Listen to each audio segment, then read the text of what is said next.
Hadirnya bursa calon presiden pada pemilihan presiden 2024 telah menimbulkan perhatian publik terhadap program kerja yang akan ditawarkan oleh para kandidat. Di bidang ekonomi, ada 6 tantangan utama yang harus diperhatikan oleh calon presiden yang akan terpilih. Tantangan pertama adalah ketergantungan terhadap impor. Peningkatan impor dapat menyebabkan defisit neraca perdagangan yang tinggi, yang kemudian akan memperlemah nilai tukar rupiah. Oleh karena itu, calon presiden harus memperkuat sektor manufaktur dan meningkatkan produksi dalam negeri. Tantangan kedua adalah perubahan iklim. Perubahan iklim dapat mengancam keamanan pangan, yang pada gilirannya dapat memicu kenaikan harga bahan pangan. Calon presiden harus merancang kebijakan yang dapat mengurangi dampak perubahan iklim pada produksi pangan dan menjamin ketersediaan pangan yang cukup. Saya pikir tantangan ekonomi yang paling krusial adalah kemiskinan, ketimpangan, dan pengangguran. Bima Yudhistira, Direktur Center of Economics and Law Studies, Celios.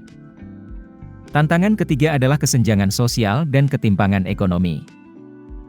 Tingginya tingkat kesenjangan sosial dan ketimpangan ekonomi dapat menimbulkan ketidakstabilan politik dan sosial. Calon presiden harus merancang kebijakan yang dapat mengurangi kesenjangan sosial dan ekonomi, dan meningkatkan akses ke layanan publik seperti kesehatan dan pendidikan. Tantangan keempat adalah infrastruktur yang kurang memadai.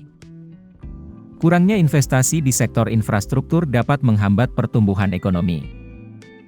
Calon presiden harus menangani masalah ini dengan merancang kebijakan yang dapat meningkatkan investasi di sektor infrastruktur, baik melalui anggaran pemerintah maupun investasi swasta. Kalau dari sisi pengusaha, yang penting adanya stabilitas dan keberlanjutan dari pembangunan yang sudah dilakukan. Angga Wira, Sekretaris Jenderal Himpunan Pengusaha Muda Indonesia, HIPMI. Tantangan kelima adalah digitalisasi ekonomi. Digitalisasi dapat mempercepat pertumbuhan ekonomi, tetapi juga dapat meningkatkan kesenjangan digital. Calon presiden harus merancang kebijakan yang dapat mempromosikan digitalisasi ekonomi dan menjamin akses ke teknologi informasi dan komunikasi yang adil. Terakhir, tantangan keenam adalah kebijakan ekonomi global. Kebijakan proteksionis dan konflik perdagangan antar negara dapat berdampak pada pertumbuhan ekonomi global, yang pada gilirannya dapat memengaruhi ekonomi nasional.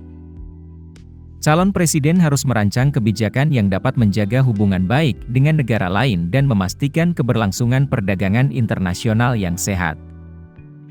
Siapapun capres yang terpilih diharapkan dapat menciptakan iklim usaha yang kondusif. Diana Dewi, Ketua Kamar Dagang Indonesia, Kadin, DKI Jakarta.